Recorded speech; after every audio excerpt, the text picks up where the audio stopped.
কি গৌর পাবি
গ্রামে বধিলে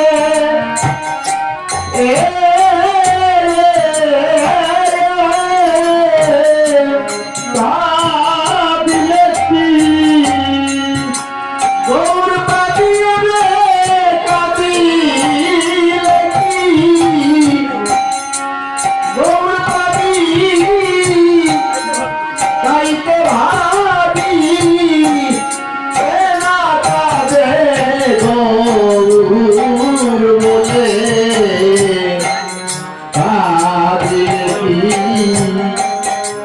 গৌর পাবি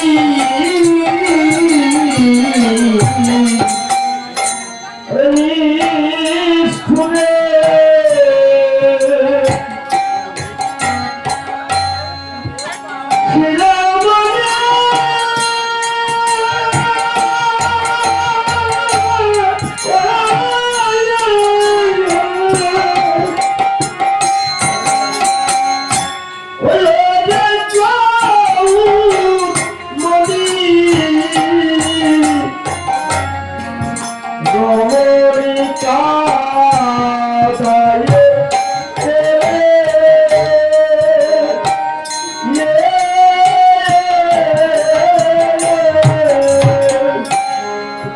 নিষ্ঠুরে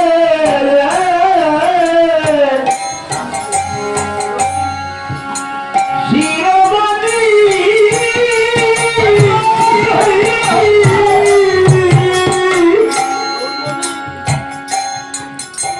ওরে গৌরমণি রমণি কাদায়ে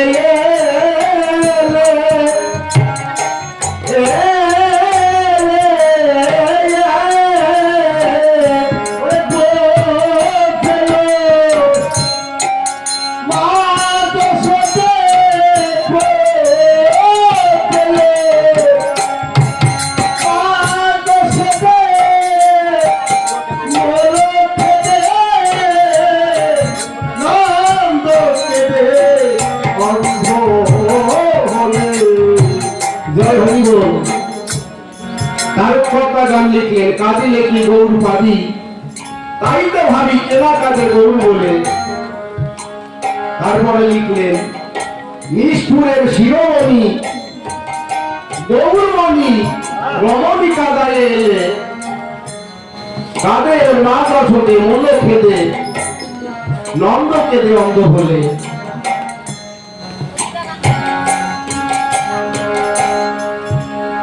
যশোবতী এবং নন্দ রাজা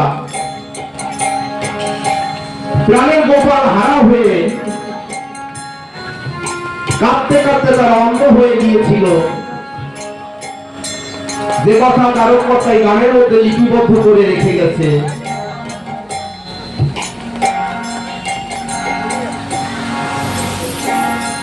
আর দাবকা বাঁধবো বলে বৃন্দাবন ছেড়ে চলে আসলেন কৃষ্ণ মথুরায়, আর ফিরে গেলেন না বৃন্দাবনে। ব্রজে কি তার ভালোবাসা কম ছিল না? ঘরে শত বছর কৃষ্ণ ছাড়া রবে ব্রজপুরে। যাকে তিলের দণ্ড না দেখলে বাঁচনা রাধারানী, এবার 100 বছর ধরে তোমার কাঁদতে হবে। যে কারণে কৃষ্ণ আমার বৃন্দাবন ছেড়ে মথুরায় চলে আসলেন। মথুরায় এসে কংসকে হত্যা করলেন। শান্তিপুরী মুনির পর্ণ কুঠিরে কৃষ্ণ এবং বলরাম মিলে 64 দিনে 64 বিদ্যা অর্জন করলেন। পরে দ্বারকা রাজা হলেন আর ফিরে গেলেন না বৃন্দাবনে। যখন বৃন্দাবনের কথা মনে হয় তখন নয়ন জলে কৃষ্ণ ভেসে যায়। ঠিক এমতো অবস্থায় মহামুনি নারদ ঋষি গিয়ে কৃষ্ণের কাছে বলছে, প্রভু তোমার নামটি একবার নিলে যত পাপ করে তত কি সাধ্য নাই তত পাপ করে। কিন্তু প্রভু তুমি নিজেই একজন মহাপাপী। কৃষ্ণ বলছে, নারদ আমি কি এমন পাপ করেছি যে তুমি সে কারণে আমাকে মহাপাপী বলছো? নারদ বলছে, প্রভু যদি সন্তান হয়ে কেউ জননীকে কাঁদায়, পিতাকে কাঁদায়, সেজন সামান্য পাপী নয়, মহাপাপী। তোমার জন্য আজও তোমার মা বাবা ব্রজধামে কাঁদে।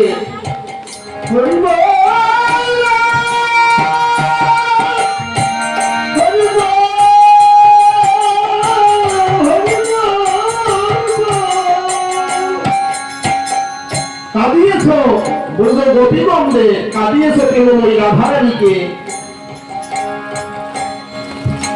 কাঁদিয়েছ ব্রজ রাধার বন্ধে, এ তোমার মহামহাপাপ।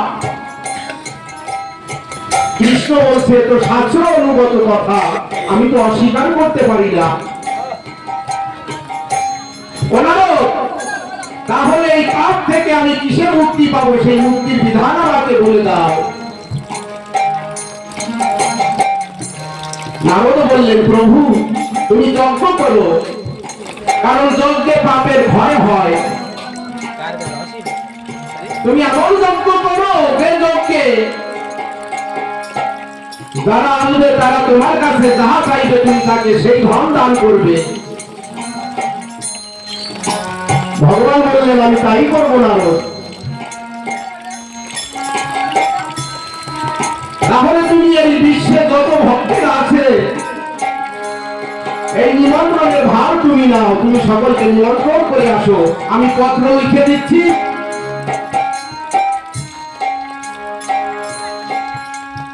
ভগবান সকলকে নিমন্ত্রণ করার জন্য পত্র লিখলেন, কিন্তু মাতা পিতাকে কোনো পত্র লিখলেন না। ব্রজ রাখাল গোপীগণ এবং প্রেমময়ী রাধারানীকে কোনো পত্র দিলেন না। নারদ ওই পত্র হাতে নিয়ে কৃষ্ণ নাম করতে করতে নিমন্ত্রণ করার জন্য যাত্রা করেছে। পিছন থেকে বলরাম ডাক দিয়েছে, ও নারদ। নারদ শুনছে না, বলছে, নারদ তোমাকে আমি ডাকছি, তুমি শুনছো না? কোথায় যাচ্ছ এভাবে প্রফুল্লিত মনে? বলছে, প্রভু দান বলতে যজ্ঞ করবে, এই পত্র লিখে দিয়েছে, আমি সবাইকে নিমন্ত্রণ করতে যাচ্ছি। বলরাম বলছে, দেখি পত্রখানি। পত্র দেখে ওখানে লেখা আছে মা বাবাকে নিমন্ত্রণ করা যাবে না, ব্রজ গোপীদের নিমন্ত্রণ করা যাবে না, ব্রজ রাখালদের নিমন্ত্রণ করা যাবে না। রেগে গেছে বলরাম, কৃষ্ণের কাছে গিয়ে বলছে, তুই দান ব্রত যজ্ঞ করবি, এ যজ্ঞ হবে তো অযোগ্য, কারণ যে যজ্ঞে মা থাকবে না, বাবা থাকবে না, ব্রজ গোপীগণ থাকবে না, ব্রজ রাখালগণ থাকবে না, এ যজ্ঞে আমিও থাকবো না। কৃষ্ণ পড়ে গেলেন মহাবিপদে।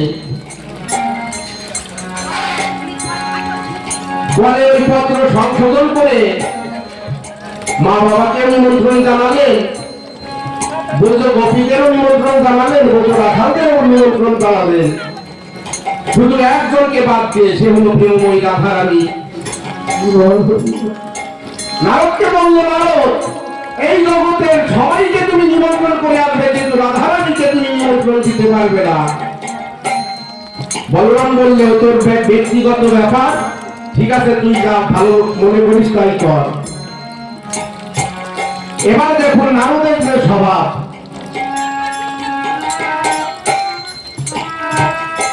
নারদ মনে মনে চিন্তা করেছে যে দেবকীর গর্ভে কৃষ্ণের জন্ম, তার কথা কৃষ্ণ মনেও করে না, ওই যশোদার কথা মনে হলে নয়ন জলে ভেসে যায়। কি এমন বাৎসল্য প্রেমে তাকে বেঁধে রেখেছে, আমি সেই বাৎসল্য প্রেমের প্রকাশটা আগে দেখব। চলে গেছে নন্দালয়। নন্দালয়ের সামনে যখন গিয়েছে, সিংহ দুয়ারে দেখতে পায় যশোবতী নদীর থালা হাতে নিয়ে দাঁড়িয়ে আছে। থালায় আর নদী নেই, নদী সমস্ত নদী শুকিয়ে গেছে, কারণ 100 বছর আগে কৃষ্ণ চলে এসেছে। 100 বছর পরে গিয়ে নারদ মুনি দর্শন করছে। নদীর থালা হাতে নিয়ে যশোবতী বলছে, গোপাল, গোপাল ঘরে ফিরে আয় বাবা। সকালবেলায় চলে গেলি, সঙ্গে ঘনিয়ে এলো, ঘরে তো এলি না বাবা, একবার ঘরে ফিরে আয়।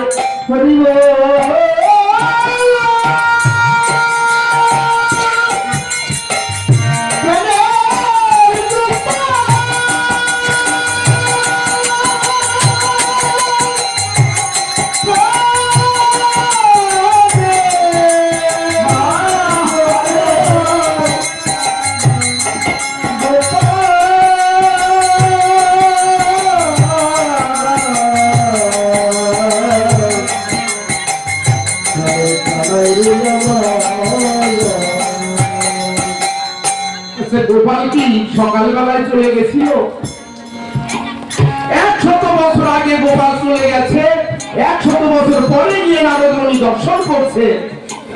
যশোবতী বলছে, গোপাল, সকালবেলায় চলে গেলি, সন্ধ্যে ঘনিয়ে এলো, ঘরে তো এলি না বাবা, একবার ঘরে ফিরে আয়। নারদের চরণের ওই নুপুর মনু ধুনু করে বাজছে। যশোবতী বলছে, নন্দরাজা বলছে, গোপাল এলি, গোপাল এসেছিস? নারদ বলছে, না না, আমি তোমার গোপাল নয়, আমি নারদ। তবে তোমার গোপাল নিমন্ত্রণ করতে পাঠিয়েছে আমাকে, সে দান মত যজ্ঞ করবে, এই পত্র লিখে দিয়েছে, এই না পত্রখানি হস্তের উপরে ধরে দিয়েছে। নন্দরাজার পত্রখানি হাতে নিয়ে বলছে, নারদ, নারদ, তুমি কি বলছো না যে 100 বছর ধরে গোপাল আমাদের কাছে নেই? 100 বছর তার জন্য কাঁদতে কাঁদতে আজ আমরা অন্ধ হয়ে গেছি, আমরা এই চোখে কিছু দেখতে পাই না। নারদ, তুমি এই পত্রখানি আমাদের হাতে তুলে দিয়েছো, কেমন করে আমার গোপালের পত্র আমরা দেখবো সে কি লিখেছে? নন্দরাজার পত্রখানি হাতে নিয়ে বুকে স্পর্শ করেছে, মাথায় স্পর্শ করেছে, যখন চোখে স্পর্শ করেছে, অমনি নন্দরাজার চোখে সেই পূর্বের জ্যোতি ফিরে এসেছে।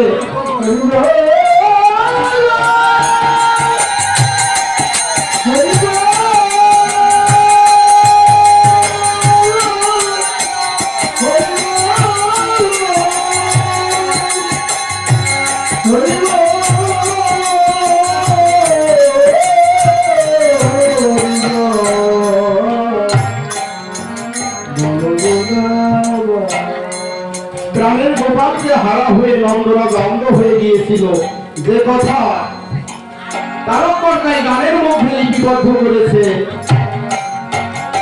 কাঁদে মা যশোদা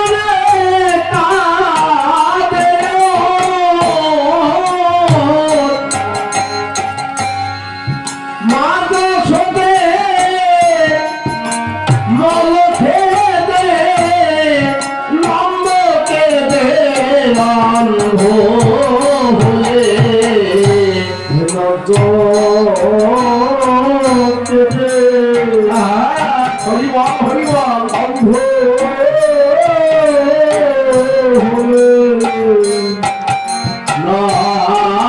নন্দ পেতে অন্ধ হলে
নারদ ঋষি যশোমতী এবং নন্দরাজার সঙ্গে দেখা করে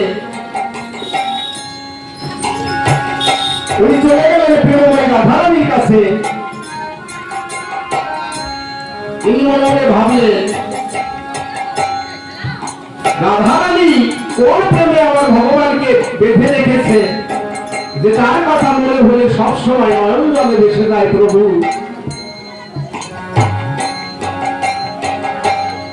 চলে গেছেন প্রেমময়ী রাধারানীর কাছে, গিয়ে দেখে কৃষ্ণ হারা হয়ে প্রেমময়ী রাধারানী জীর্ণ শীর্ণ বস্ত্র পরে এলোমেলো কেশে হা কৃষ্ণ বলে সর্বদা সবসময় নয়ন জলে ভেসে যাচ্ছে। নারদ দিয়ে বলছে, রাধে যাকে ভালোবেসেছো তার প্রেমে তুমি কলঙ্কিনী হয়েছো, সে তো তোমাকে ভালোবাসে না, সে তো তোমার কথা মনেও করে না।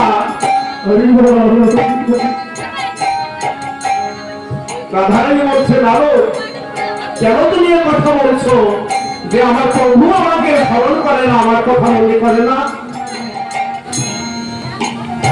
নারদ বলছে, আমি প্রমাণ নিয়ে এসেছি।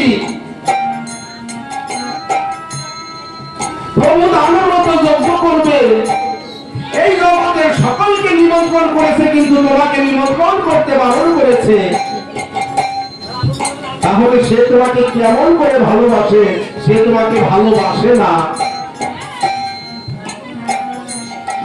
যখন নারদ ঋষি রাধারানী দুই চোখের জল মুছে ফেলেছে। বলছে রামো, আমি এক শত বছর ধরে বৃন্দাবনে হা কৃষ্ণ বলে নয়ন জলে ভেসেছি। আমার মনে সন্দেহ ছিল যে আমার প্রভু আমাকে ভালোবাসে কিনা। আজ তুমি সেই সন্দেহ আমার মন থেকে দূর করে দিলে। কেমন করে জানো?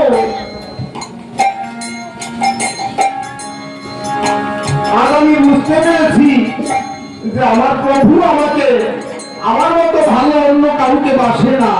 তার কারণ কি জানো না? এই জগতের সকলকে তিনি নিমন্ত্রণ করেছে, একমাত্র আমাকে বাদ দিয়ে। তুমি কি জানো না যে আপন জনকে কেউ কোনোদিন নিমন্ত্রণ দেয় না? এই জগতের আমি শুধু তার আপন, আর যারা আছে সবাই তার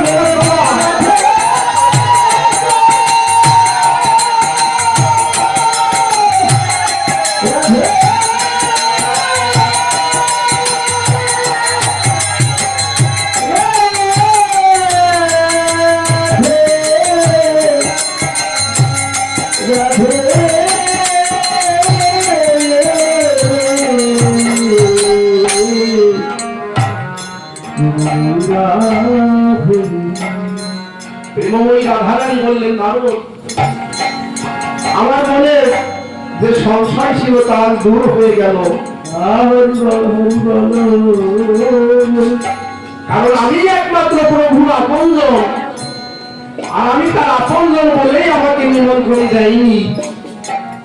ওই রাধারানীকে বলেছিল আমি আজ যাবো, কাল ফিরে আসবো। বৃন্দাবন ছেড়ে চলে আসলেন 100 বছর, আর ফিরে গেলেন না বৃন্দাবনে। যে কথা কারোর কথাই গানের মধ্যে লিপিবদ্ধ করেছে, ওরে নিষ্ঠুর গায়ে হাতি দিয়ে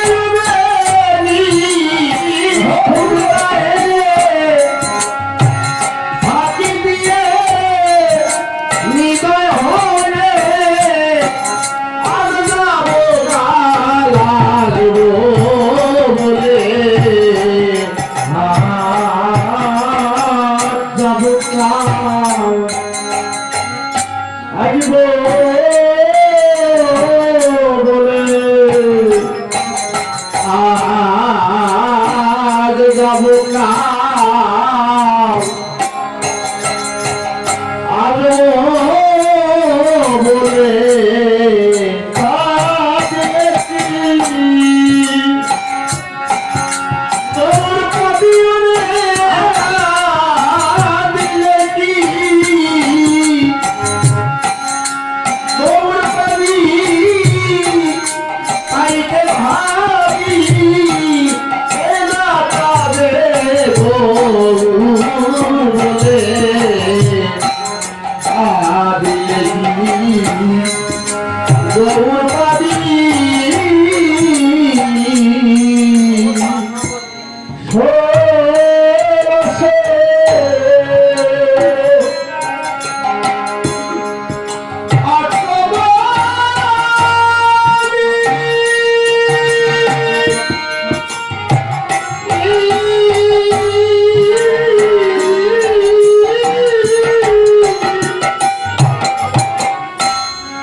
বলে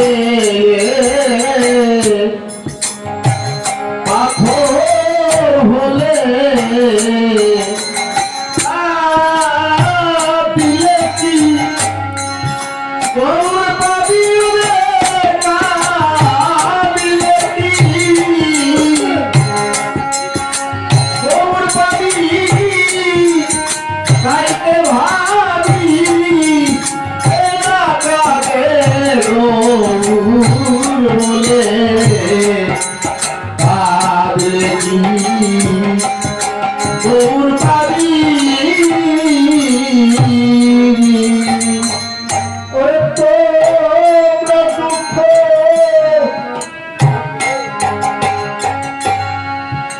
জানো কি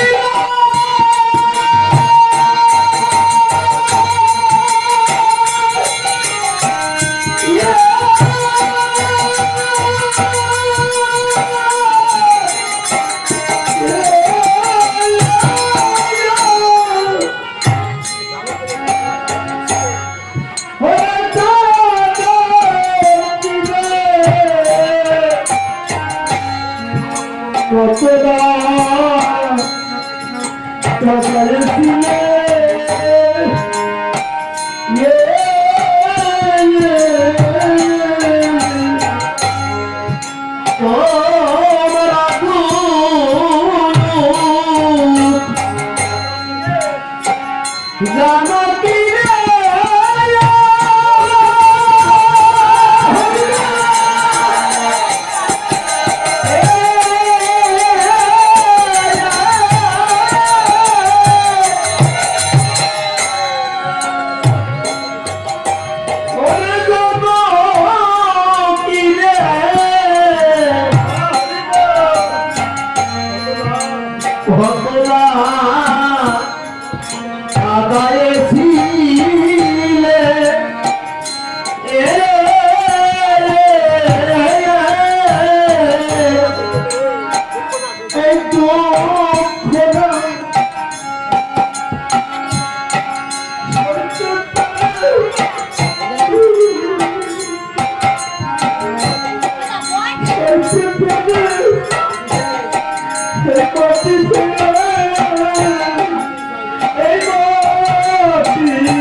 হলে সঙ্গে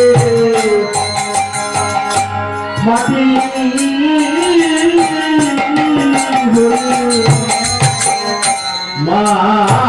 মাটির সঙ্গে মাটি হলে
কাঁদে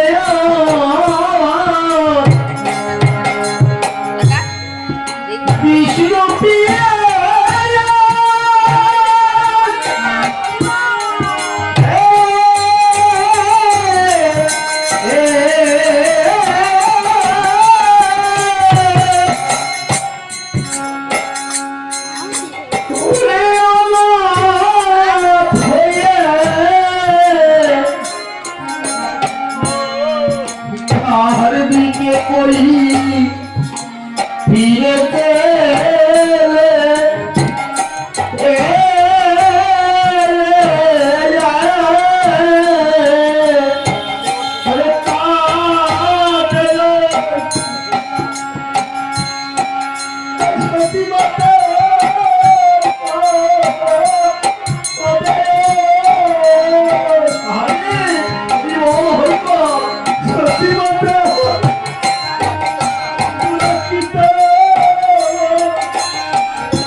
কত সুন্দর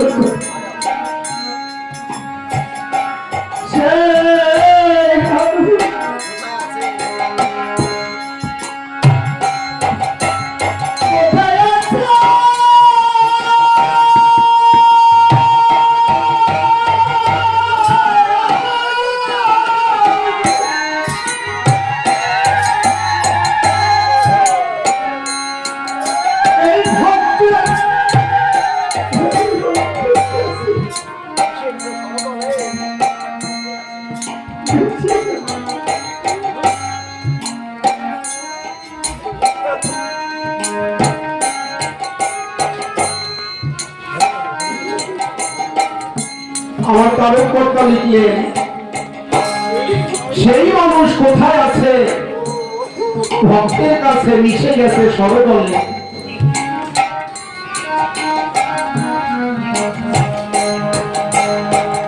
পরমদয়াল হরিদাস ঠাকুর যখন তার লীলা সম্বরণ করে গোলকধামে যাত্রা করবে, তার পূর্বে সমস্ত ভক্তবৃন্দদের ডাকলেন।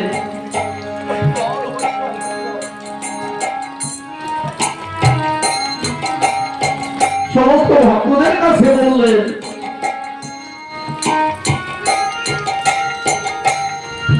আমি আমার লীলা শেষ করে আমি আমার গোলকধামে যাত্রা করব,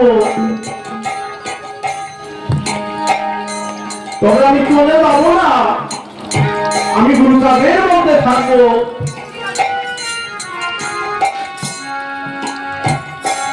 তোরা আমাকে যতটা ভালোবাসতিস, ভক্তি করতিস, শ্রদ্ধা করতিস, গুরুচাঁদকে তদ্রূপ ভাবে ভক্তি শ্রদ্ধা করিস, তাহলে গুরুচাঁদের মধ্যে আমাকে দেখতে পাবি। আর আমার গুরুচাঁদ যেদিন চলে যাবে, সমস্ত ভক্তদের ডেকে বলব,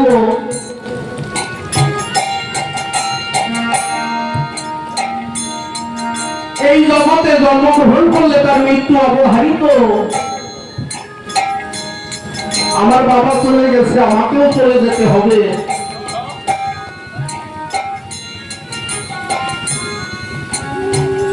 তবে আমি যাচ্ছি না, আমি ভক্তের মধ্যে থাকবো।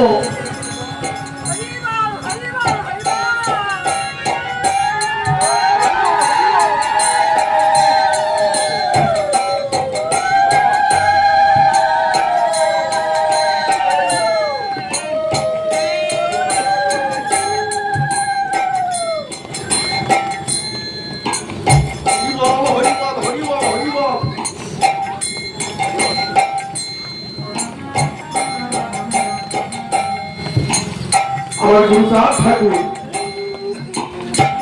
ভক্তের মধ্যে বিলীন হয়ে থাকলেন। আমরা সবাই তো ভক্ত, কিন্তু কিছু কিছু পরশমণি স্বরূপ ভক্ত আছে, যেসব ভক্তের পরশে এই যে মানব দেহ যন্ত্রণা দেহখানা পরশ পাথরে পরিণত হয়,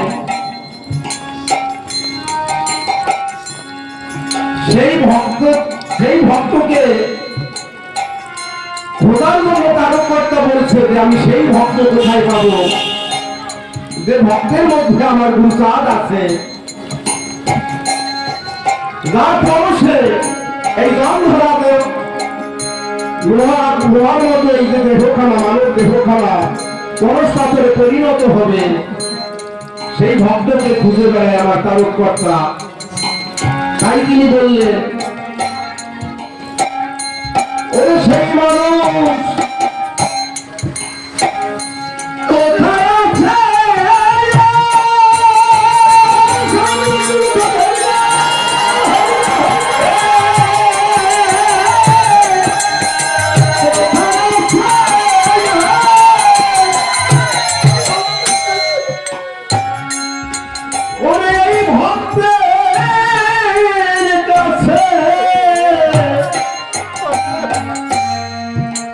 মিশে গেছে সরবালে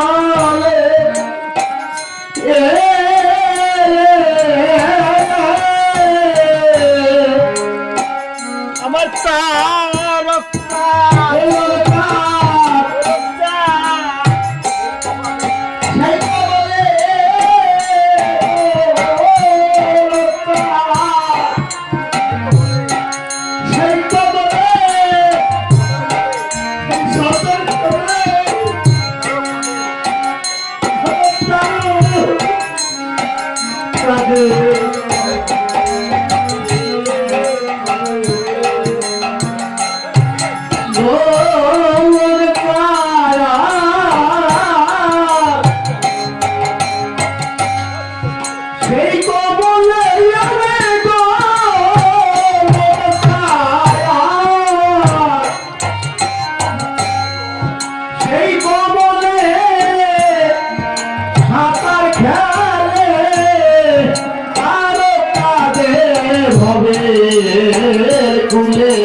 হরি বল হরি বল হরি বল জয় কারো জয় কারো জয় কারো হরি বল হরি বল।